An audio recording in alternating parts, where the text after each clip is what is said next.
혹시 기침이 있는 분들은 마스크를 쓰고 오세요. 그리고 나는 마스크를 쓰고 왔는데 예배하는 시간에 혹시 마스크를 쓰면 결례가 되지 않을까 싶어서 벗었는데 마음이 찜찜한 분이 있으면 마스크 써도 됩니다. 이제 귀만 잘 열고 말씀 들으시기 바라고, 그리고 제가 또 간간히 기침을 할 수도 있어요. 근데 제 기침은 순수한 국산입니다. 네.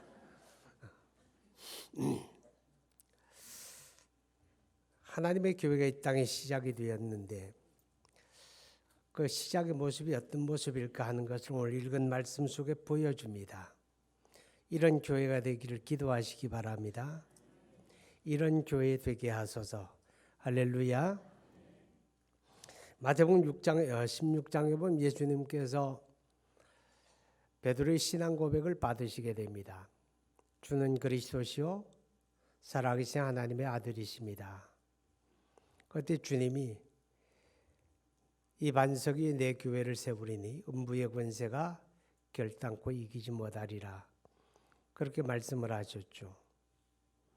주님이 이 땅에 교회를 세워주신 것은 우리에게 은혜를 주신 것이고 우리에게 복을 주신 겁니다. 할렐루야. 왜냐하면 우리가 성경에서 교회라고 하는 말을 여러 가지로 표현합니다. 그 중에 한 가지는 하나님의 성전이라고 표현을 하거든요. 교회를 하나님의 성전이라고 표현하는 것은 하나님이 교회 중에 함께 하신다, 그런 의미입니다.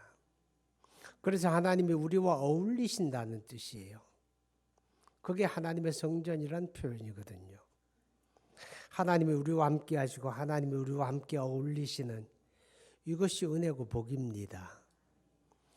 그리고 교회를 또 가르쳐 표현할 때 양우리라 그런 묘사를 합니다. 양우리 알죠? 왜 교회가 양우리가 됩니까? 주님이 친히 우리 영혼의 목자가 되셔서 주님의 양떼를 보살핀다는 뜻입니다. 때를 따라 먹이시고 인도하시고 주님이 보살피는 거예요. 할렐루야. 그래서 교회를 양우리다 그렇게 이야기합니다. 그리고 교회를 표현하는 말 가운데는 포도원이라는 말이 있습니다. 하나님의 포도원. 그 말은 하나님이 친히 우리를 가꾸시는 농부라는 뜻입니다. 그의 교회를 하나님이 가꾸시고 가꾸심을 통해서 우리 안에 거룩한 열매가 풍성하게 맺어지게 하신다. 하나님이 그리하시는 겁니다. 그러니까 주님이 이 땅에 교회를 세워주신 것은 우리에게 은혜 주신 것이고 우리에게 복을 주신 겁니다. 아멘. 그래서 예수 믿고 구원받은 사람들은 뭐니 해도 주님의 교회를 소중하게 여기고 사랑할 줄 알아야 한다 하는 것입니다. 자, 그런데 주님이 그의 교회를 세우실 때 베드로의 신앙 고백을 기초로 하셨다고 말합니다. 그러니까 교회 되면은 예수님에 대한 신앙 고백이 중요하다는 겁니다. 주는 그리스도시요 살아계신 하나님의 아들. 이 고백이 분명해야 됩니다. 아무리 많은 사람들이 모인다 할지라도 예수님에 대한 이 고백이 틀려버리면 그것은 하나님의 교회가 될 수가 없습니다.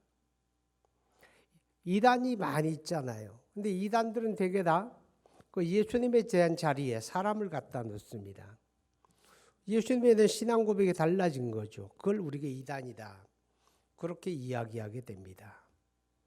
자, 교회는 예수님에 대한 신앙 고백이 중요하다. 마음에 새기시기 바랍니다.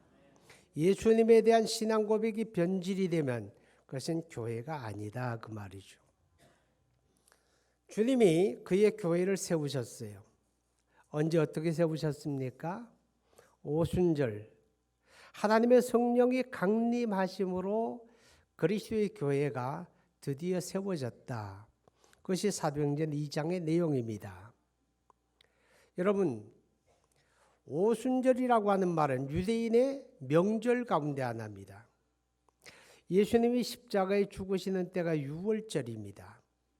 6월절에 십자가에 죽으시고 그 6월절로부터 50일째 되는 날이 오순절입니다.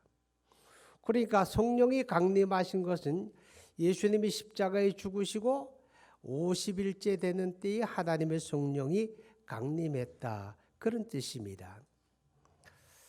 예수님께서 성령을 보내주시겠다고 약속을 했습니다. 요한복음 14장, 15장, 16장에서 보혜사 성령이 너희에게 오시리라. 그는 너희 안에 거하시고 그는 너희와 함께 하시고 그는 너희를 떠나지 않으시고 그는 너희를 가르치시고 그 성령은 너희를 인도하실 것이다. 이렇게 말씀을 했죠.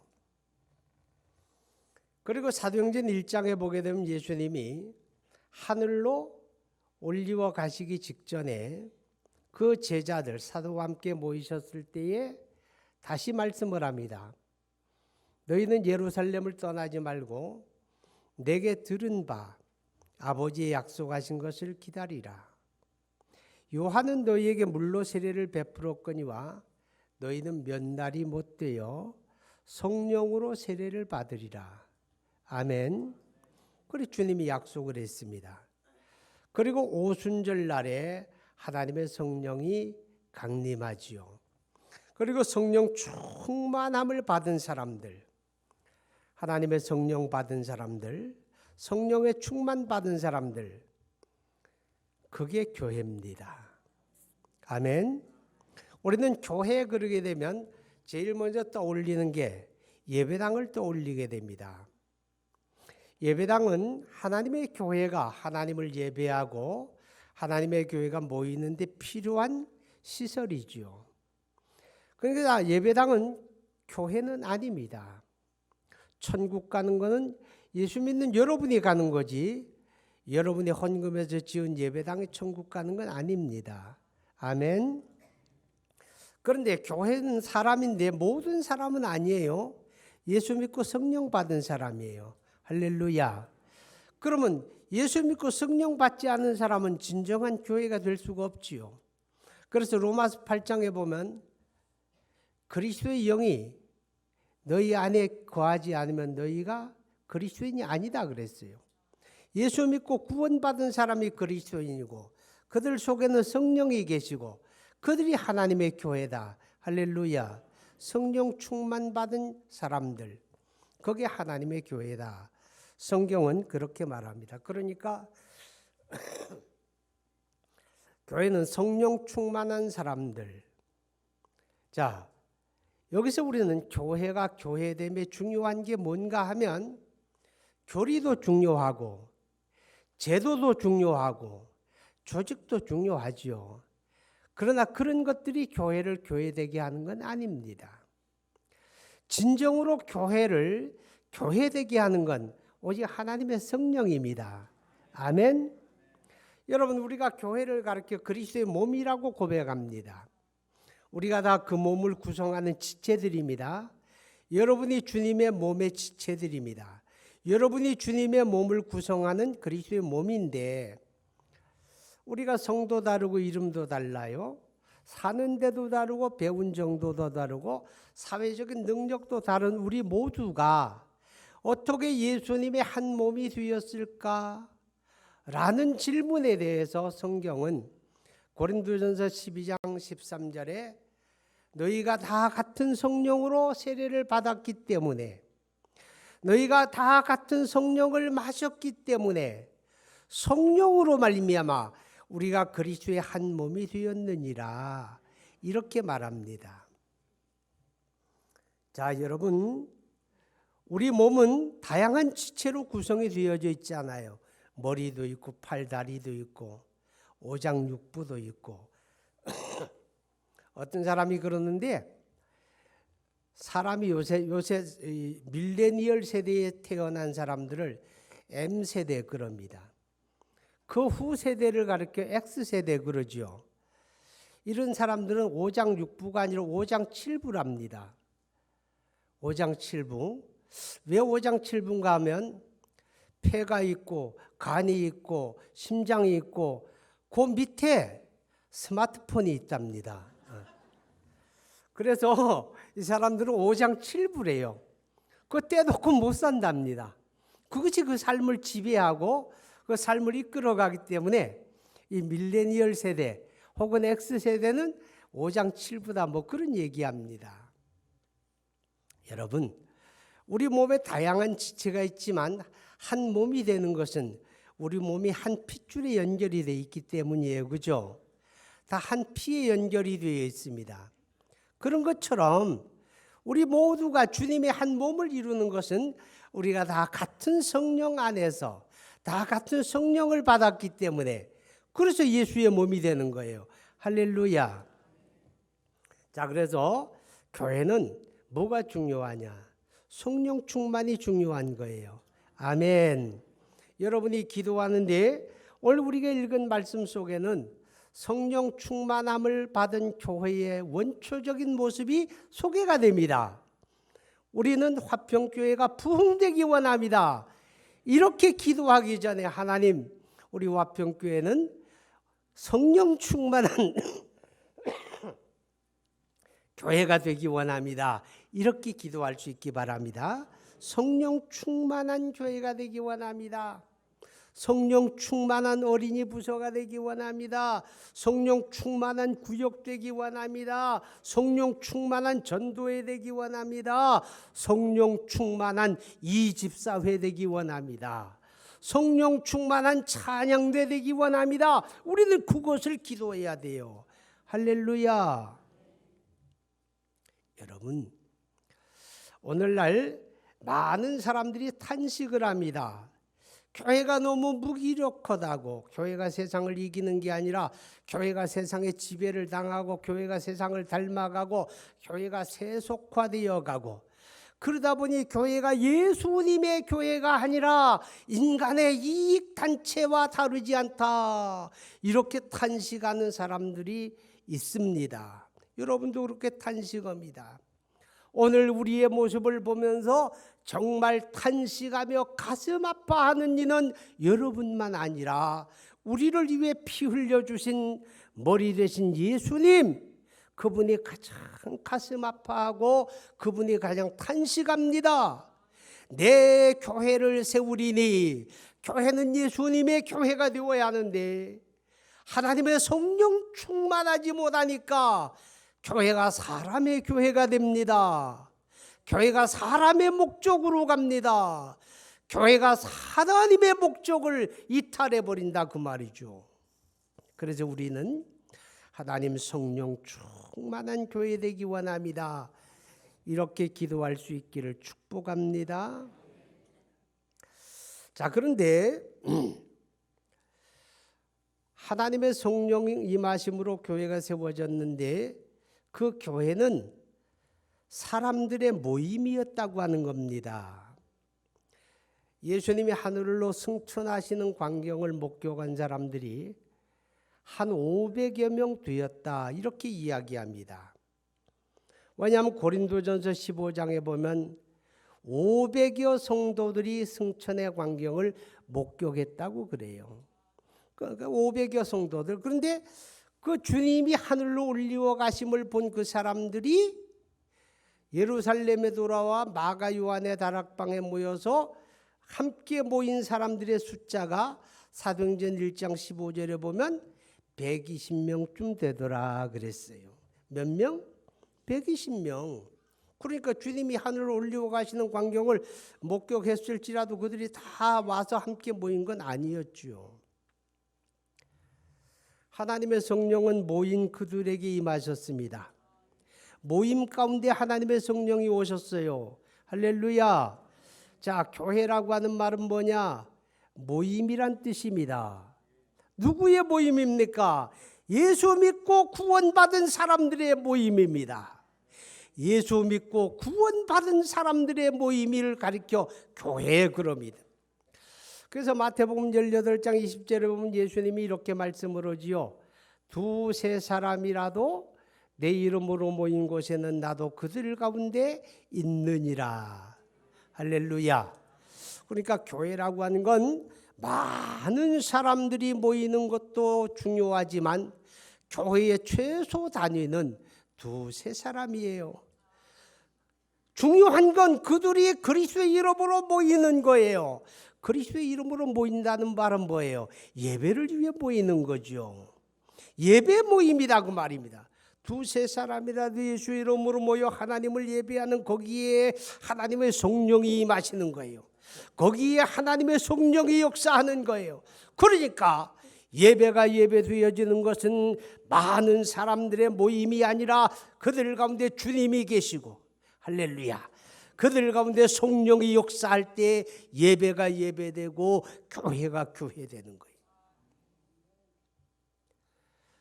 아무리 많은 사람이 모이고 아무리 좋은 예배당을 가졌다고 해도 거기 주님이 함께하지 않으면 그건 이미 교회가 아니에요. 그건 사람의 이익단체고 사람의 목적에 불과하지요. 주님이 함께하시고, 할렐루야, 주님이 어떻게 함께합니까? 성령으로 함께합니다. 주님이 성령으로 함께하시고, 그게 바로 거룩한 모임이고 거룩한 예배고, 그 예배 모임 속에 주의 성령이 역사한다 하는 거예요. 그러니까 교회는 예배 모임을 소중하게 여겨야 합니다. 할렐루야. 오늘 아침에 보니까 어떤 사람들이, 안 보이던 사람들이 일부 예배를 나왔더라고요. 내가 속으로 생각해서 아마 그럴 것이다. 많은 사람들이 모이는 데 갔다가 혹시 위험할지 모르니까 사람들이 좀 작게 모이는데 얼른 가서 예배를 드리고 집에 돌아가야 되겠다. 아마 그래서 거기 오시지 않았겠나, 그런 생각을 해요.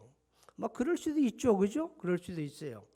하기야 뭐 이 3부 예배에 지금 모이려고 하면 주차하기도 곤란하고 뭐 그러니까 좀 짜증스럽기도 한 분들이 있을 거예요. 어쩌면 차 돌려서 간 사람도 있을지 몰라요. 그런 분들이 1부 나와도 괜찮아요. 2부에 나와도 괜찮고, 그럴 때 나오면 차 대기도 조금 낫잖아요, 그죠? 자, 어쨌든 교회는 뭐냐? 교회는 거룩한 모임이다. 예수 믿고 구원받은 사람들이 하나님을 예배하는 모임이다. 이 모임을 소중하게 여길 줄 아는 것이 바로 구원받은 하나님의 사람들을 믿습니다.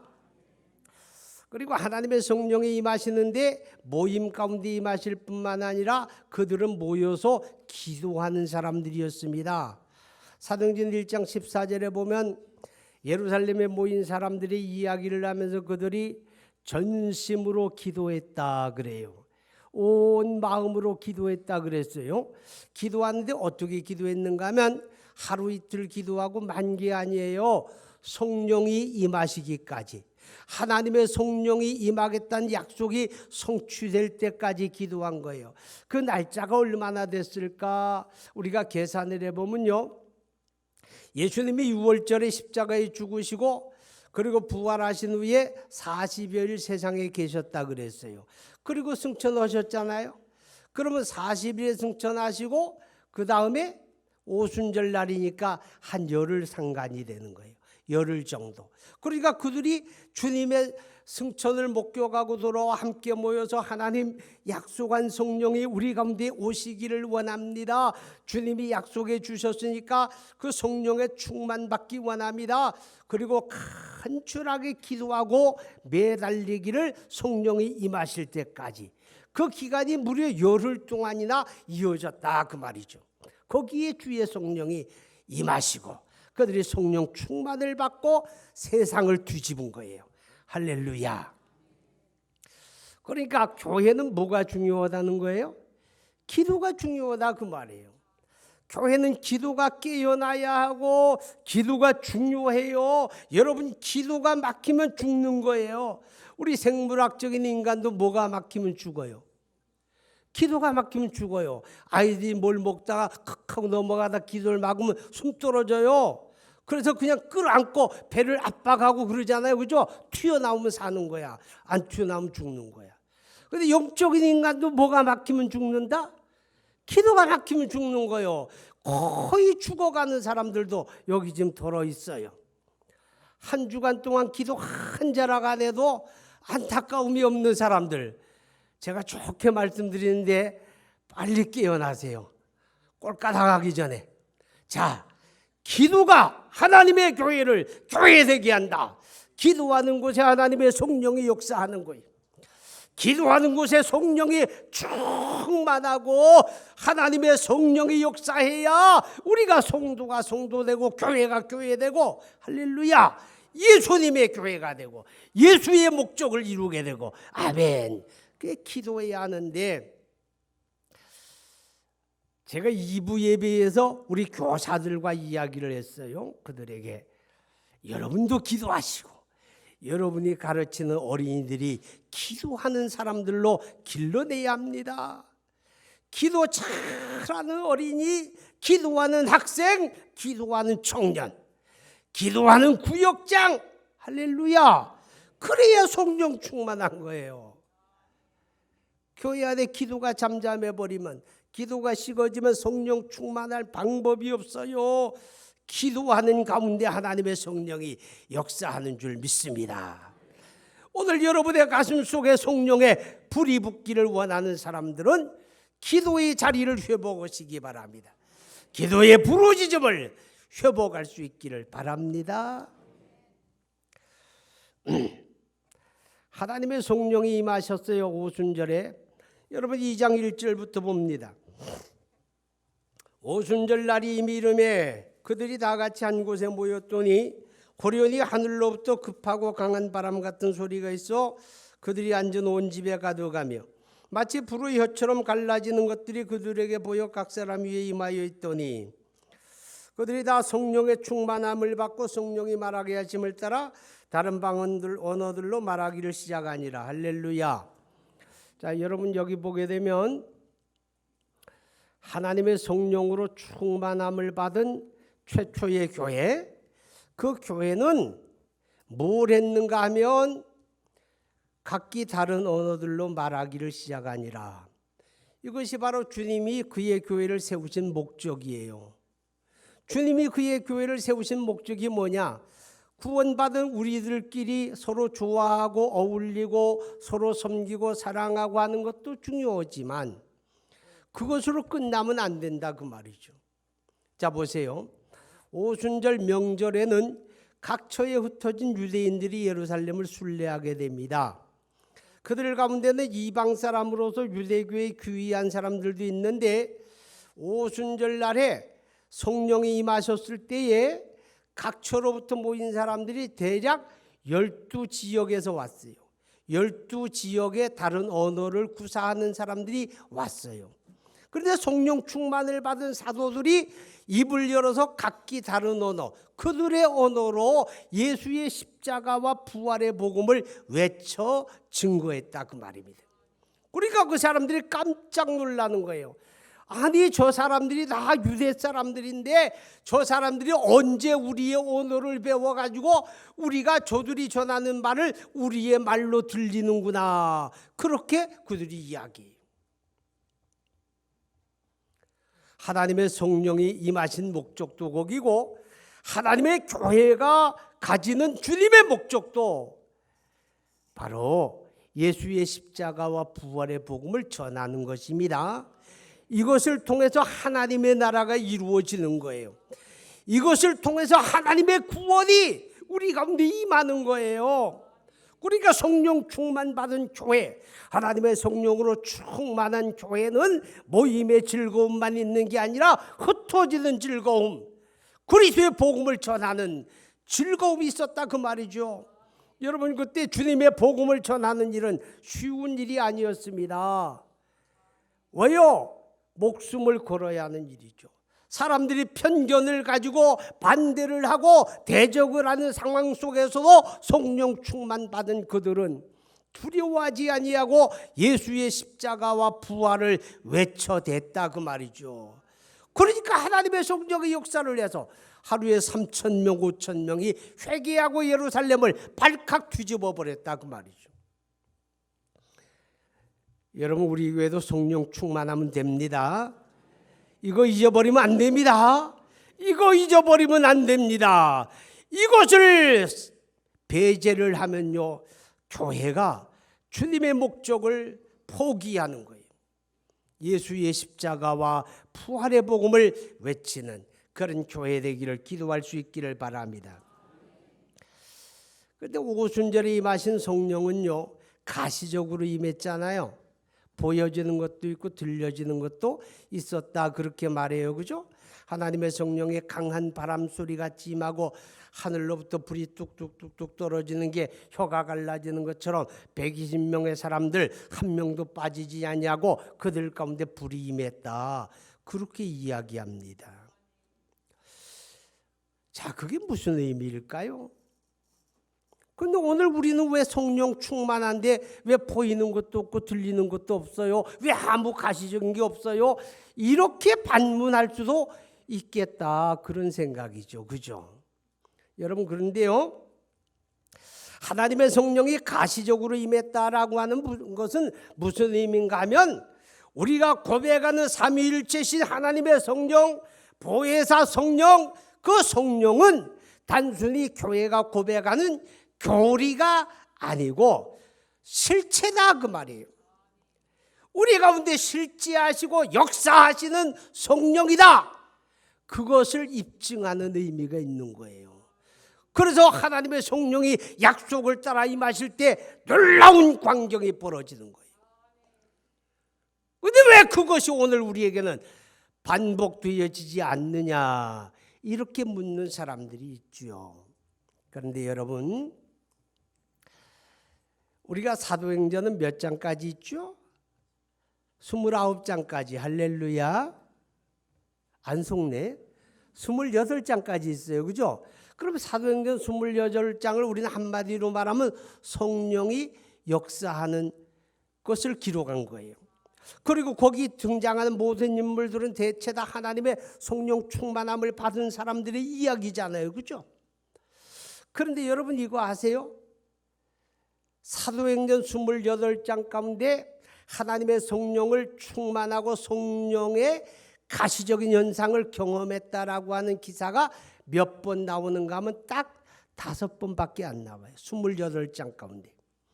그 첫째가 사도행전 2장 오순절에 하나님의 성령이 임하시는 최초의 사건에 나옵니다. 그 최초의 사건을 빼고 나면 4번이죠. 그죠? 어디에 나옵니까? 사도행전 4장에 나오죠. 베드로와 요한이 공회 앞에 끌려갔을 때 예루살렘 교회가 모여서 그들을 위하여 기도하고 하나님 이 현실을 하감해 주시고 우리가 두려워하지 아니하고 담대히 예수의 십자가와 부활의 복음을 전하게 해주세요라고 기도했을 때 그들이 빌기를 다하며 기도하기를 다하며 성령이 그들 가운데 임하시고 그들이 성령의 충만을 받고 성령이 말하게 하심을 따라 담대히 그리스도의 복음을 전했다. 이렇게 4장에 나와요. 세 번째 사건은 어딘가 하면 8장으로 넘어가게 됩니다. 8장에 가면 사마리아 사람들이 예수의 복음을 받았다는 소식을 듣고 예루살렘 사도들이 그들에게 방문하지요. 그걸 확인하는 과정에서 그들이 경험했던 성령이 임하는 거예요. 그들이 차별하는 사람들, 저 사람들은 하나님의 분복에 상관이 없는 사람들이라고 제껴놓은 사람들이 사마리아 사람들인데 하나님의 성령이 그들 가운데 그들이 성령 받을 때처럼 그들에게 임한 거예요. 그래서 뭘 말하는가 하면 하나님의 구원 역사에는 차별이 없다는 걸 이야기해 주는 거예요. 그걸 하나님이 입증해 주는 사건이에요. 그러면 2장, 4장, 8장 그 다음에 어디서 나오는가 하면 10장에 나와요. 고넬료라고 하는 이탈리아 군대의 백부장이거든요. 그가 베드로를 청해서 예수의 십자가와 부활의 복음을 들을 때 말씀 듣는 그들 가운데 하나님의 성령이 임하시고 그들이 성령 충만받고 성령이 말하게 하심을 따라 다른 방언으로 말하기를 시작하니라. 이렇게 돼 있죠. 고넬료도 이방 사람이잖아요. 유대인들이 생각할 때 하나님의 구원은 이방 사람하고는 상관이 없다고 생각하는데 하나님의 성령이 그들에게 임함으로 하나님이 그들을 차별치 않는다는 걸 증거하는 사건이잖아요. 자, 그 다음에 2장, 4장, 8장, 10장 그리고 한참 뛰어넘어서 사도행전 19장에 가서 나와요. 19장에 바울 사도가 에베소를 방문해서 너희가 믿을 때 성령을 받았느냐? 우리는 성령이라는 단어도 들어본 적이 없다. 그래서 예수님이 그들에게 십자가와 부활의 복음을 전하고 예수님이 약속한 성령 세례를 이야기할 때 그들 가운데 성령이 임하셨어요. 할렐루야. 그럼 성경에 총 5번밖에 안 나와. 그런데 5번 가운데 성령 충만했던 바울, 내가 그리스도의 복음을 전할 때 내 말과 내 지혜로 하지 아니하고 성령의 나타남과 그 능력으로 나는 이 복음을 전한다, 이렇게 외쳤던 바울인데, 그 바울이 가는 동네마다 가는 마을마다 전하는 곳곳마다 성령이 가시적으로 임했다, 이렇게 써야 하지 않아요? 그런데 하나도 없어.